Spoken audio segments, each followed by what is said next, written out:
You're listening to Carbon Removal Newsroom, a weekly show about current events in the world of carbon removal, from technology and innovation to policymaking and job growth. Brought to you by Nori, the carbon removal marketplace.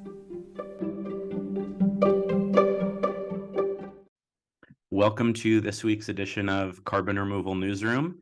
Your regular host, Radhika Mulgafkar, is out this week, so I'm going to be taking the helm. My name is Asa Kamer. I'm the producer of the show, and this week we have our policy panel, and we've got an excellent panel, so you'll be in good hands, even without Radhika.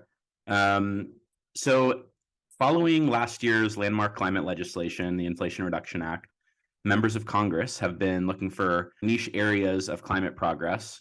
So one such example is the Carbon Removal and Emissions Storage Technologies, or the CREST Act. It's a bipartisan piece of legislation aimed at accelerating carbon removal and storage solutions. It was introduced by Senators Susan Collins, a Republican from Maine, and Maria Cantwell, a Democrat from Washington State, and also has a bipartisan version in the House. And the CREST Act tasks the Department of Energy with initiating research programs and exploring the feasibility of a number of carbon removal pathways. It focuses on several carbon removal techniques, such as biomass-based removal, ocean CDR, as well as DAC paired with geologic storage. A letter of support has been signed by a wide swath of organizations familiar to our audience, such as ClearPath, Stripe, and Vesta, and many more. So in today's episode, we're going to delve into the details of the CREST Act and the implications of its bipartisan support. We're also going to take a look at some recent developments at the UNFCCC, which we talked about last week, but we're going to get our panel this week to discuss as well because it's so important. So the work going on there to revise Article 6.4, and as a reminder, the tone of the first draft that they put out has attracted a lot of attention and controversy for the way that it characterized CDR. So our panel this week are two experts in carbon removal. First, we have Savita Bowman, a program manager at ClearPath, who works on the organization's carbon removal initiatives. Hi, Savvy. Thanks for joining us. Hey, Seth. Thanks for having me back. All right. And we also have Holly Buck, who's an assistant professor of environment and sustainability at the University of Buffalo and an author of the book, Ending Fossil Fuels, Why Net Zero Is Not Enough. Hi, Holly. Hello. Awesome. All right. So let's dive into the CREST Act here. Savvy, you're in DC. You've been on our show before, kind of giving us the blow-by-blow accounts of what's going on in Congress. You're plugged in. So what is the CREST Act? How would it work? And why do you think, what are these lawmakers trying to do? Why has this been introduced? Yeah, great question. So as you correctly pointed out, Asa, the CREST Act was introduced last Congress by Senators Susan Collins, a Republican from Maine, and Maria Cantwell, a Democrat from Washington State. So bipartisan in the Senate, and then in the House, Representative John Curtis, a Republican from Utah, and Scott Peters, a Democrat from California. It has been reintroduced this Congress in the Senate and had a couple other senators included in this reintroduction. Senator Cassidy, a Republican from Louisiana, Senator King, an independent from Maine, and Senators Coons, a Democrat from Delaware. And so this bill, it does three key things. It expands RD&D, CDR RD&D. It authorizes, that's first. Number two, it authorizes funding for assessments for technological or economic barriers to wide-scale deployment of CDR and facilitates life cycle assessments. And lastly, it authorizes a competitive purchase program to purchase from CDR providers that not only meet the quality criteria, but also meet the low-cost criteria set by DOE. So the Title I is really where all the RD&D lives, and it's great because it builds off of programs that were previously authorized in the Energy Act of 2020, which modernized RD&D at DOE and included the actual first comprehensive federal carbon removal research and development program. But this expansion then also includes pathways like bikers, ocean carbon removal, and mineralization. So looking at understanding how we can expand the portfolio of solutions is really what the CREST Act does, and how we can then kind of pull a lot of these solutions along and get them to that commercial point is what we're hoping the procurement provisions are able to accomplish. Great. And so you kind of touched on this, but I'm going to ask Holly about like a little context for the last few years. So Holly, what do you think about the trajectory of federal support for carbon removal in the last few years? And do you think the passage of the CREST Act would be a positive development? I mean, it's a relative question. Relative to nothing, I think it's been pretty decent, both in terms of funding for research and moving into demonstration with the DAC hubs. And so I think obviously this would be positive. I think that the first part is, you could see it as a continuation of existing work that's already going on with regards to R&D, but with more techniques, which I think is good. Um, my main concern is how it will be organized within DOE and the federal government, which we can get into because these techniques really cross both domains as well as technological readiness levels. But I think it's great, for example, to see a report on the offshore capacity for deep sea carbon storage. That's something where we really do need to further develop the scientific basis. So I think that's great. I think the pilot carbon removal purchasing program with the reverse auction mechanism would be really good. The only thing I think is missing worth calling out is that you have this title on carbon removal quantification where they're calling for assessments of technological or economic barriers to the wide-scale deployment of carbon removal pathways. Again, like we're missing assessing the social landscape, which I'm not surprised about because it's a continuation of the existing pattern. But this is a place where we really do need to start to pivot and think about actually funding social analysis and engagement and all of that stuff if we are serious about scale up. We've touched on it a bit, but Savvy, can you break down for us something that's interesting about this is the procurement component, the reverse auction. It's a step past focusing only on research, like Holly said. So why would that be significant, and how politically likely do you think it is that the reverse auction will survive to the final bill or to passage? Well, you're absolutely right. It is significant because this will send a clear signal to the market that there is a ready and serious customer for their product. Procurement acts like a time-shifting mechanism. It helps establish an initial market demand for a product that and competitively bring down costs. So, as many of us know, CDR is a newer solution, or the newer solutions within CDR, sorry, can go up to $2,000 per ton, depending on the level of technological intervention required. And emerging ocean technologies that are currently in the lab, like electrochemical separation of CO2 from seawater or ocean alkalinity enhancement, may cost even more depending on the infrastructure needs, especially because building in the ocean is not cheap. This will then also have an immediate impact and catalyze more private sector investments beyond what we've seen, with the Frontier Fund for things like projects and debt financing. So I'll also note that it's so important to have a purchasing program focused on the criteria of CDR purchasing paired with a low-cost tiebreaker, because we want to make sure that the solutions being deployed have good MRV durability and the capability to come down in cost, and to Holly's point, also have that good engagement and social aspect as well. As for the politics, I'm optimistic that we'll see this move forward. I chuckled in the beginning because I like to think that I'm an optimistic person, and so Republicans have worked together in the past to pass legislation on energy innovation, through the Energy Act and the IIJA, and also in the Chips and Science Act. I think innovation is a bipartisan support. So this too is an extension of that support. And so we have the opportunity to continue that bipartisanship here. This act was first proposed in 2020. Just for those of us who aren't kind of in the loop, how does that work? Well, so it was introduced at the first time CREST Act was introduced was at the tail end of last Congress. And so, there wasn't any definitive action that was able to be taken before the Congress was over. And so that's where I think we're seeing a lot of push for it to be reintroduced in this Congress so that there will be action, because we're, kind of early on in the Congress, and we have a little bit of ramp time before, socialization and voting and all of that happens. So I think that it's something that at least we at ClearPath are optimistic and would love to see move forward. All right, great. So we'll have to keep an eye on this over the next year or so, and hopefully we can follow this all the way to the end. So Holly, going back to the sort of politics of it, we have one of the authors, Maria Cantwell from Democratic Washington, a state that's been very proactive on climate policy.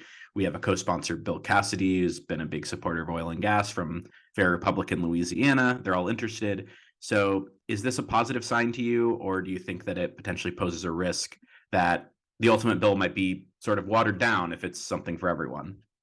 I think it's probably positive. I'm not totally sure what watering down would look like. It really does have a lot of things bound up together. So under geological carbon removal, you're looking at enhanced weathering as well as mineralization, geologic mineralization. And then with aquatic carbon removal, you're looking at direct ocean capture, but also blue carbon. And thinking about one thing I found interesting is that in the assessment of offshore carbon storage, they're looking at geological formations, but also biomass sinking, but also within the oceans is liquid CO2 storage, which I think would be really contentious, but I think it's worth, doing a scientifically based assessment on it. So I do think that right now I like how, it's kind of looking at all the stuff, and I hope it wouldn't lose that. And Savvy, what do you think about the bipartisanship? I mean, obviously, like on its face, that's a positive development, and there's not a lot of areas within climate policy that both sides seem to agree. So we have a divided Congress here. What is your take on the bipartisan nature of this? I think bipartisanship is very significant. It's what ensures sustainability and technological progress. I mean, whenever there is a partisan exercise that excludes the opinion of the other side, progress tends to be stifled in the next Congress as some folks' feelings take time to recover. And innovators and project developers are then kind of the ones who are subject to this because they have to adapt or even, halt operations depending on the policies that are in place. So this sometimes can kind of create a lack of security and unsure timelines. So if we're wondering if bipartisanship is a good thing, it definitely is. Most of the major energy legislation that was enacted in the last 3 years was either enacted on a bipartisan basis or contain provisions that have historically enjoyed bipartisan support, like 45Q.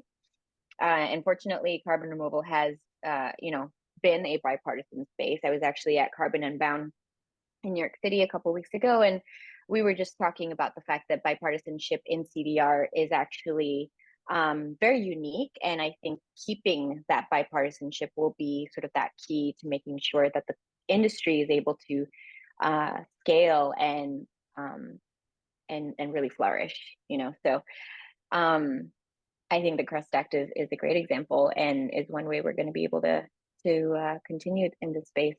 It is very interesting, the persistence of the bipartisan support. And Holly, you recently spent some time within the DOE, reading how this would work. What can you tell us about the impact of this funding? Where would it go? And what do you think? Like, do you think that would be like? Is it going to the right place based on what you saw from within the DOE? Well, I don't know if there's one right place for it. I think it's going to many right places, but I think there needs to be some mechanism by which these places can talk with each other. So you've got some money going to the Bioenergy Technologies Office in the Office of Energy Efficiency and Renewable Energy within DOE. You have some going to fossil energy and carbon management. There's some things where, they'll have to work together. There's a discussion in this bill about, for example, co-firing fossil fuels with biomass. But then there's some things like genetic modification of soil enhancements. Well, there you have NSF and Agricultural Research Service, and you've got all these energies and agencies that need to coordinate. And I know there's been proposed legislation trying to improve interagency coordination, but I don't know what the status of that is. And so that is an area of concern, but I'm optimistic we can figure it out. While we're on the subject, I guess the question's for both of you, but are there other policy developments, legislation or funding or anything that you're going to be watching for related to carbon removal for the remainder of this Congress and this presidential term between now and the next election? Savvy, what do you think?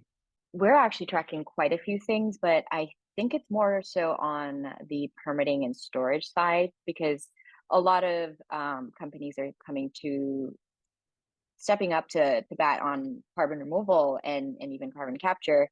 And so ensuring that there's enough storage space for these projects is really going to be critical in the next few years in transportation and all of these infrastructure pieces. So we're really watching permitting classifications for storage. So looking at whether or not CO2 injection into basalt would be a permissible activity through the Class 6 injection program.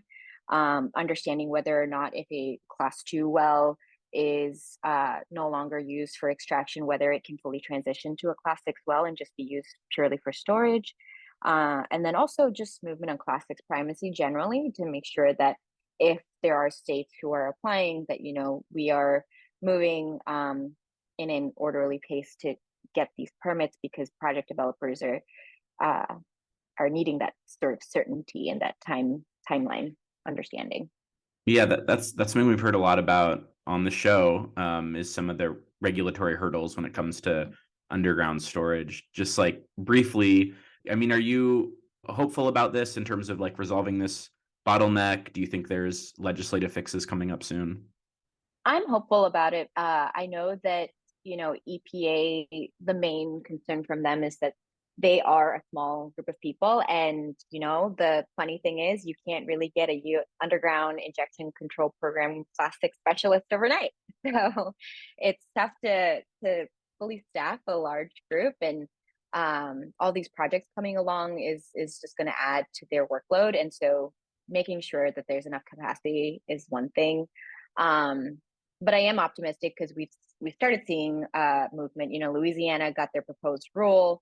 Hopefully that once that deadline is met, we'll be able to see the final rule published. And I believe there's something like, 70 EPA permit requests for Class 6 storage projects. So I'm optimistic that there is going to be movement. I think we just need to make sure that we're providing the best support we can to these agencies to be able to effectively do their jobs.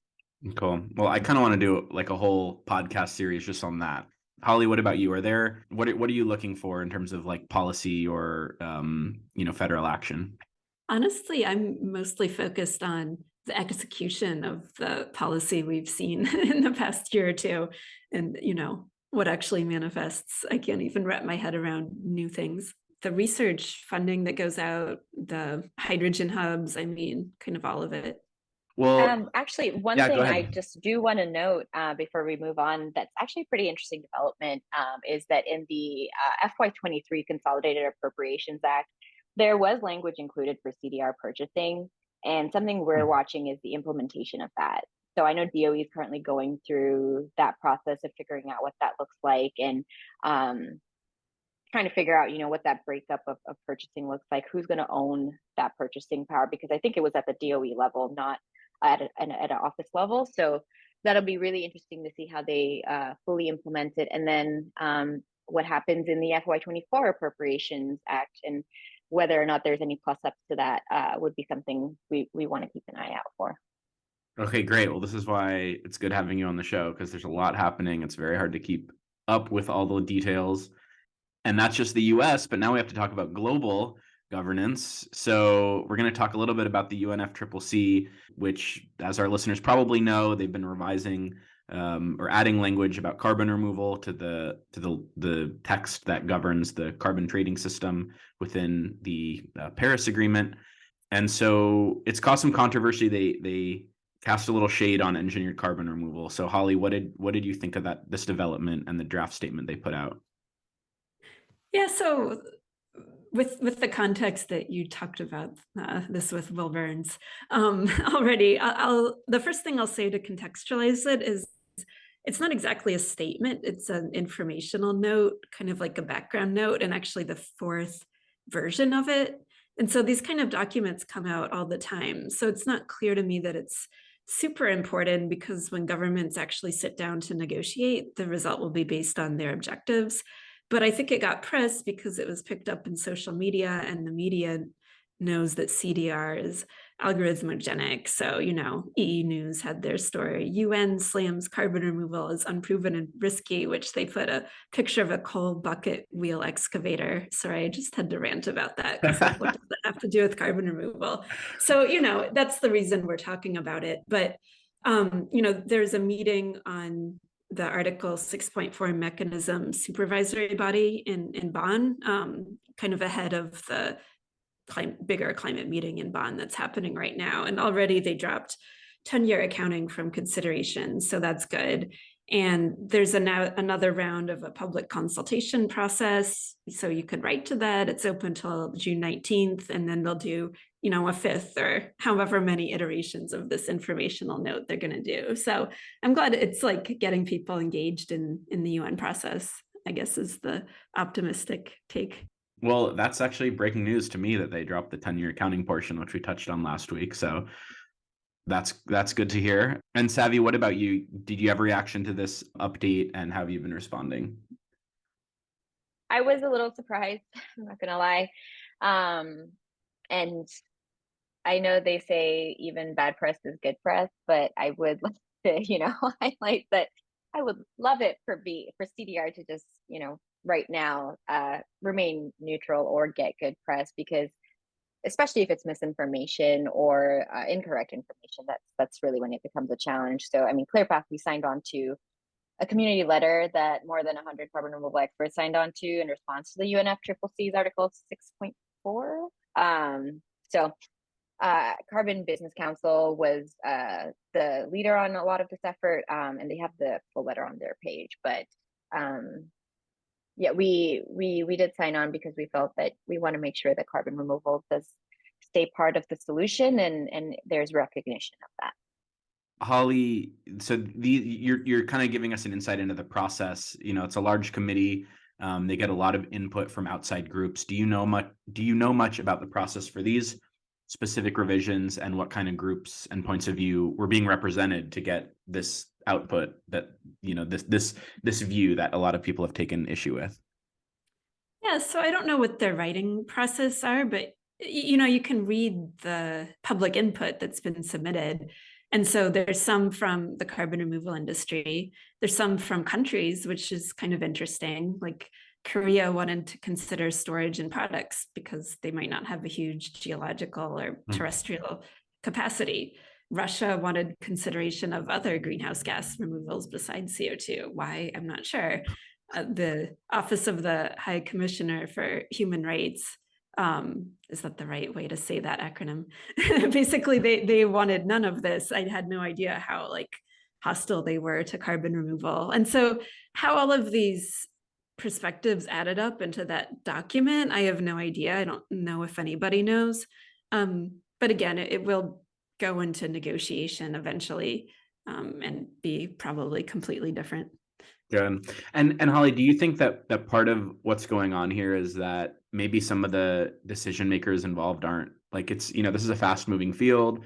Generally we are pretty optimistic about carbon removal and some of the innovations happening. Do you think part of it is that they just don't know how far the field has come and are basing it on some outdated assumptions? I don't know, because the input I read was it was well informed in its way, right? Even if it had its own perspective. And so I think the problem is that maybe the industry or the field is dominated by the US and Europe, generally the global north. And so, this is an international group that's considering it. And, this is maybe what we get for not doing better outreach and collaborative research internationally. There you go. So one more question for both of you. Last question. We did see, like Holly said, kind of a big response from the CDR industry, at least a lot of US representation, which maybe goes to Holly's last point, and Europe representation signing this letter from the Carbon Business Council in different ways, some organizing going on. Do we think it's too little too late, or is this maybe an indication of more collaboration and action going forward in maybe a more positive way? Savvy, do you have thoughts on that? I tend to think that this is a positive indication of more collaboration and action in the future. I know that, the response was a little reactive, and sometimes when the US is so focused on our innovation here at home, we don't necessarily translate that to global initiatives. But I think that this is one iteration and there is going to be many more. And there's a lot of optimism to work together on these solutions. So I foresee this as an opportunity to continue collaboration and develop stronger partnerships domestically and internationally. I mean, ClearPath, we just recently expanded to work on international global policy. And so we're hoping to, set up a little bit more coordination internationally on these innovations. I have to admit, we are focused on some niche power sector areas for now, but I know that there's been significant momentum around CDR internationally, especially when it comes to things like COP and, COP coming up this year. So hopefully that'll be a really good way to spotlight some of the global efforts. Great. No, I would basically agree. I think that the industry had been participating in some of these comment periods last year, but it was nice to see kind of the quick mobilization in real time to this latest iteration. And so hopefully that collaboration will become more international, more with some of the parties that were also responding rather than just kind of to this UN body. We're going to wrap up there. I want to thank you both for joining the show, coming on our panel and talking about United States and global CDR governance. And there's a lot happening. So we'll hopefully have a lot more conversations with both of you in the future. And to our listeners, make sure to like and subscribe, maybe leave a 5-star review. If you're like me, you have a lot more questions. There's a lot more you want to hear about. So you're going to have to wait till next week. We have more policy talk coming up next week. So Savi and Holly, thank you both so much.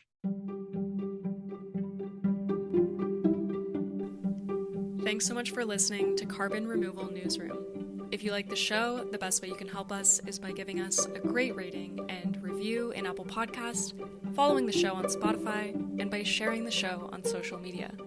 Tell your friends and help us spread the word about what's happening in the world of carbon removal.